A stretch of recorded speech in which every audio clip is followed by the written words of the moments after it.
இது ஃபர்ஸ்ட் மலேசியாவின் செய்திகள் உங்களுக்காக.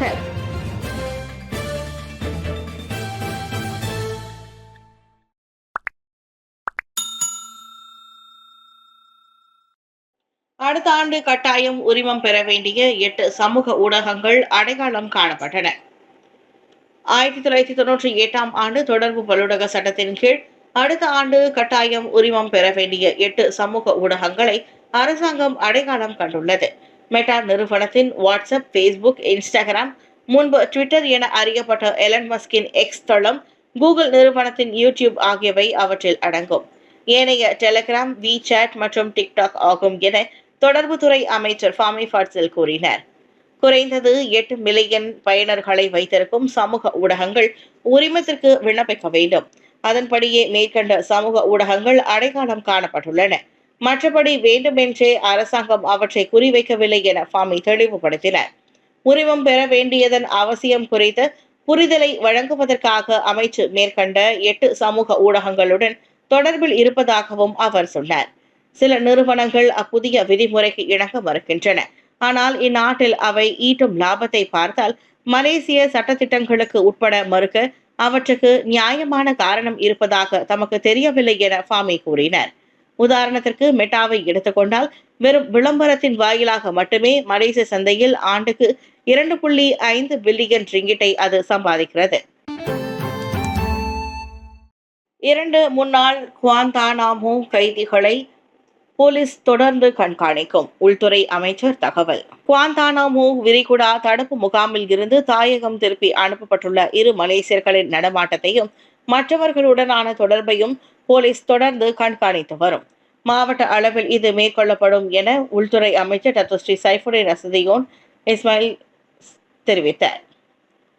அவர்கள் மீண்டும் சமூகத்துடன் இணைவதற்கு ஏதுவாக 3 கட்டடங்களை உட்படுத்திய மறுவாழ்வு திட்டத்தை அரசாங்கம் செயல்படுத்த உள்ளது. ஒவ்வொரு கட்டமும் சமச்சீரான தனிநபர் மறுவாழ்வுக்கும் சமூக நல்லிணக்கத்திற்கும் முக்கியத்துவம் வழங்கும் என அமைச்சர் சொன்னார். 47 வயது நாசிர் லெப், 48 வயது ஃபாரிக் அமான் ஆகிய இருவரும் 2002ஆம் ஆண்டு பாலியில் குண்டுவெடிப்பில் சம்பந்தப்பட்டதன் பேரில் குவாந்தானாமோ முகாமில் தடுத்து வைக்கப்பட்டிருந்தனர். 2003ஆம் ஆண்டு தாய்லாந்தில் கைதான இருவரும் 202 பேரை பலிகொண்ட பாலி குண்டுவெடிப்பின் சதிகாரன் ஹம்பாலிக்கு உடனடியாக இருந்ததை ஒப்புக்கொண்டனர். இதனை அடுத்து விசாரணைக்கு முந்தைய ஒப்பந்தத்தின்படி இருவருக்கும் கடந்த ஜனவரியில் 23 ஆண்டுகள் சிறை தண்டனை விதிக்கப்பட்டது. அந்த ஒப்பந்தத்தின்படி 5 ஆண்டுகளுக்கு பிறகு அவர்களை விடுவித்து 3ஆம் தரப்பு நாட்டுக்கு அனுப்ப முடியும். இந்நிலையில் தங்களின் எஞ்சிய சிறை தண்டனையை இங்கேயே தொடர அவர்கள் மலேசியாவிடமே திருப்பி ஒப்படைக்கப்பட்டுள்ளனர். ரொக்கமில்லா கட்டண முறை பிரபலமானாலும் புதிய பண நோட்டுகள் தொடர்ந்து வெளியாகும். பேங்க் நிகேரா உறுதி. மக்கள் மத்தியில் வாலெட் போன்ற ரொக்கமில்லா மின் கட்டண முறை பிரபலமாக இருந்தாலும் புழக்கத்தில் விடுவதற்காக புதிய பண நோட்டுகள் தொடர்ந்து அச்சடிக்கப்படும் என மத்திய வங்கியான பேங்க் நிகேரா தெரிவித்துள்ளது. மலேசிய பொருளாதாரத்தை பொறுத்தவரை ரொக்கம் என்பது தொடர்ந்து முக்கிய கட்டண முறையாக இருந்து வரும் என பேங்க் நிகேரா அறிக்கை ஒன்றில் கூறியது. எனவே மக்கள் கைகளில் எப்போதும் ரொக்கம் புழங்குவது உறுதி செய்யப்படும் என அது உத்தரவாதம் அளித்தது. நாட்டில் ஆக கடைசியாக 2012ஆம் ஆண்டு புதிய வடிவமைப்போடு 1 ரிங்கிட், 5 ரிங்கிட், 10 ரிங்கிட், 20 ரிங்கிட் மற்றும் 100 ரிங்கிட் மதிப்புகளில் பண நோட்டுகள் வெளியிடப்பட்டன. அதற்கு 3 ஆண்டுகளுக்கு முன்பாக நாட்டின் சுதந்திர பொன்விழாவை ஒட்டி 50 ரிங்கிட் புதிய நோட்டுகள் வெளியிடப்பட்டன. மலேசியர்கள் மத்தியில் பரவலாக பயன்படுத்தப்படும் வாலெட் முறையாக டச் அண்ட் கோ விளங்குவதாக கூறப்படுகிறது. டோல் கட்டணம், கார் நிறுத்துமிட கட்டணம், உணவு மற்றும் பானங்களுக்கான கட்டணம், பொருட்களை அனுப்பும் சேவை போன்றவற்றுக்கு டச் அண்ட் கோ அதிகம் பயன்படுத்தப்படுகிறது. கிளந்தானில் ஆற்றங்கரையில் 2வது உலக போர்க்கால கோட்டை கண்டுபிடிப்பு. 80 ஆண்டுகளுக்கும் மேலானது என நம்பப்படும் 2வது உலக போர்க்கால கோட்டை கிளந்தான் ஆற்றோரத்தில் கண்டுபிடிக்கப்பட்டது. ஜாலான் போஸ்ட் ஆபீஸ் லாமாவில் ஒரு அடுக்ககத்திற்கு அருகே நிலச்சரிவு ஏற்பட்டதால் பெரிய மரம் ஒன்று விழுந்ததை தொடர்ந்து அந்த போர்க்கால கோட்டை கண்டுபிடிக்கப்பட்டதாக சுற்றுலா, கலை மற்றும் பாரம்பரிய விவகாரத்திற்கு பொறுப்பான மாநில ஆட்சிக்குழு உறுப்பினர் டாக்டர் கமருடின் முகமது நூர் உறுதிப்படுத்தினர். சுற்றுப்பயணிகளை கவரும் மையமாக அந்த கோட்டையை பயன்படுத்தும் ஆலோசனையை கிளந்தான் கொண்டிருப்பதாக அவர் கூறினார். இதுவரை அந்த வரலாற்று பூர்வமான கோட்டை தொடர்பில் தகவல் எதுவும் மாநில அரசாங்கத்திடம் இல்லை என்றும் ஆற்றங்கரை பகுதி இடிந்த பின்னரே அந்த கோட்டை கண்டுபிடிக்கப்பட்டிருப்பதாகவும் கமருடீன் தெரிவித்தார். இதற்கு முன்னர் வெள்ளம் ஏற்பட்டிருந்த போதிலும் அந்த கோட்டையின் அமைப்பு பாதிக்கப்படவில்லை. பெரிய வெள்ளம் ஏற்படும் காலத்தில் அக்கோட்டைக்குள் குப்பைகள் உள்ளே புகுந்ததை காண முடிகிறது. இது குறித்து மேல் விவரங்களை பெறுவதற்கு கிளந்தான் தொல்பொருள் கழகத்துடன் தங்களது தரப்பு ஒத்துழைக்கும் என அவர் தெரிவித்தார். பேராவில் பல்கலைக்கழக மாணவனை 3 நண்பர்கள் தாக்கினர். பேரா பாரட்டில் உள்ள பொது பல்கலைக்கழகத்தை சேர்ந்த மாணவன் ஒருவன் கடந்த ஞாயிற்றுக்கிழமை அன்று தங்கும் விடுதியில் 3 நண்பர்களால் தாக்கப்பட்டதால் காயமடைந்தான். 18 வயதுடைய அந்த மாணவன் தனது முகம், கைகள் மற்றும் வயிற்றில் காயமடைந்ததாக மத்திய பேராக் போலீஸ் தலைவர் ஹபிசுல் ஹெல்மி ஹம்சா தெரிவித்தார். சம்பந்தப்பட்ட அந்த மாணவன் மருத்துவ சிகிச்சையை பெற்றதோடு அவனது நிலைமை தற்போது சீராக இருப்பதாக தெரிவிக்கப்பட்டுள்ளது. இச்சம்பவம் குறித்து பாதிக்கப்பட்ட மாணவனின் தந்தை செவ்வாய்க்கிழமை மாலையில் போலீசில் புகார் செய்ததை தொடர்ந்து 18 மற்றும் 20 வயதுடைய 3 மாணவர்கள் கைது செய்யப்பட்டனர். அந்த சந்தேக பேர்வழிகள் அனைவரும் விசாரணைக்கு உதவும் பொருட்டு 3 நாட்களுக்கு தடுத்து வைக்கப்பட்டதோடு இன்று போலீஸ் ஜாமீனில் விடுவிக்கப்பட்டதாக ஹபிசுல் தெரிவித்தார். மாணவர் தங்கும் விடுதியில் அந்த மாணவர்களுக்கு இடையே ஏற்பட்ட கருத்து வேறுபாடு இச்சம்பவத்திற்கு காரணம் என விசாரணையின் மூலம் தெரிய வந்துள்ளது. குற்றவியல் சட்டத்தின் 147வது விதியின் கீழ் இந்த விவகாரம் குறித்து விசாரணை மேற்கொள்ளப்பட்டு வருவதாக ஹபிசுல் தெரிவித்தார். இல்லாத ஹோட்டல் திட்டத்தில் முதலீடு, ஆடவர் 85,000 ரிங்கிட் மோசடி. தாய்லாந்தில் பட்டாயாவில் இல்லாத ஹோட்டல் திட்டத்தில் முதலீடு செய்ததால் சொத்துடைமை முகவரான ஆடவர் ஒருவர் 85,000 ரிங்கிட் இழந்தார்.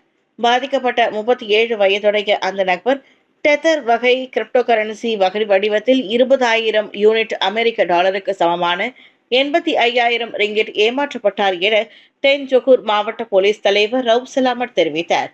கடந்த மார்ச் மாதம் ஹோட்டல் நிர்மாண திட்டம் தொடர்பாக 35 முதல் 39 வயதுடைய 2 வெளிநாட்டு ஆண் சந்தேக நபர்களுடன் நேருக்கு நேர் முதலீட்டை வழங்கியதன் மூலம் இந்த சம்பவத்தினால் அந்த சொத்துடைமையாளர் ஏமாற்றப்பட்டுள்ளார்.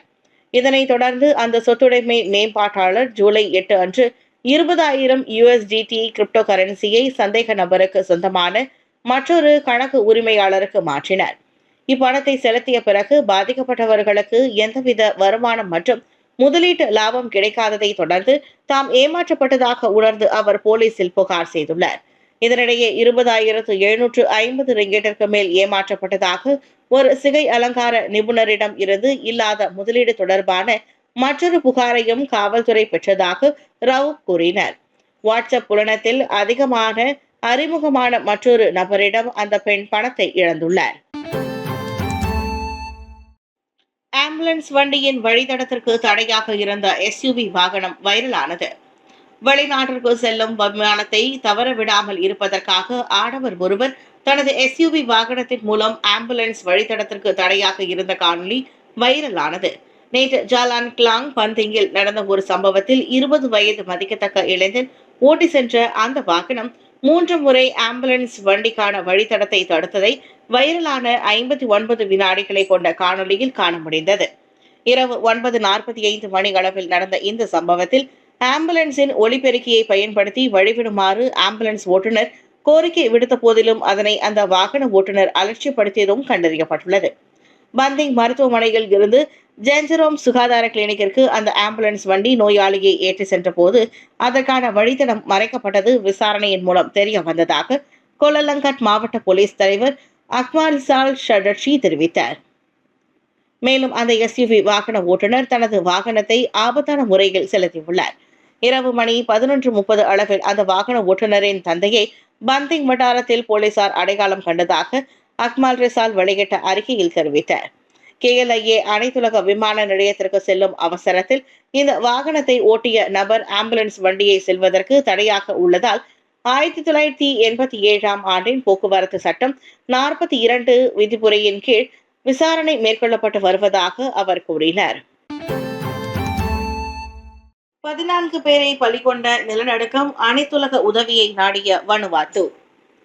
சக்தி வாய்ந்த நிலநடுக்கத்தால் பேரழிவை சந்தித்துள்ள தென் பசிபிக் பெருங்கடல் நாடான வனுவாத்து அனைத்துலக உதவியை கோரியுள்ளது. டிசம்பர் 17 ரிக்டர் அளவை கருவியில் 7.3 பதிவாகிய நிலநடுக்கத்தில் அங்கு இதுவரை 14 பேர் உயிரிழந்துள்ளனர். கட்டிட இடிபாடுகளில் சிக்கி 200க்கும் மேற்பட்டோர் காயமடைந்துள்ளனர். ஆனால் அச்சிறிய தீவு நாட்டில் ஏற்கனவே மருத்துவமனைகளில் உள்ள வசதிகள் சொல்லிக் கொள்ளும்படியாக இல்லை. நிதி வளம் மற்றும் தரமான உபகரணங்களை ஏற்பட்டுள்ள பற்றாக்குறையால் நோயாளிகளை சமாளிக்க முடியாமல் அவை திணறுகின்றன. இதனால் நாடு முழுவதுக்குமான சுகாதார பராமரிப்பு சேவைகளுக்கு பயன்படுத்திய உபகரணங்களின் மறு பயனீட்டையே மருத்துவமனைகள் நம்பியுள்ளன. போதாக்குறைக்கு மருத்துவர்கள் மற்றும் தாதியர்களும் தேவையான அளவில் இல்லை. இதையடுத்து வேறு வழியின்றி அனைத்துலக நாடுகளின் உதவியை வனுவாத்து அரசாங்கம் கோரியுள்ளது. இவ்வேளையில் நியூசிலாந்திலிருந்து முதல்கட்ட மனிதநேய உதவிகள் வனுவாத்து தலைநகர் போர்ட் வில்லா சென்றடைந்தன. சுத்தமான குடிநீர், மருந்து, மாத்திரைகள், நடமாடும் மருத்துவ குழுக்கள், தேடல் மீட்பு குழுக்கள், துப்புரவு பணிகளுக்கான கனரக இயந்திரங்கள் போன்றவற்றை வனுவாத்து மக்களுக்கான அவசர தேவைகள் என ஐநாவும் அறிவித்துள்ளது. நைஜீரியாவில் கேளிக்கை கண்காட்சியில் கூட்ட நெரிசல், 35 மாணவர்கள் பலி. ஆப்பிரிக்க நாடான நைஜீரியாவில் பள்ளியில் நடைபெற்ற கேளிக்கை கண்காட்சியின் போது ஏற்பட்ட கூட்ட நெரிசலில் சிக்கி 35 குழந்தைகள் பரிதாபமாக உயிரிழந்தனர். 6 படுகாயம் அடைந்திருப்பதாக போலீஸ் கூறியது.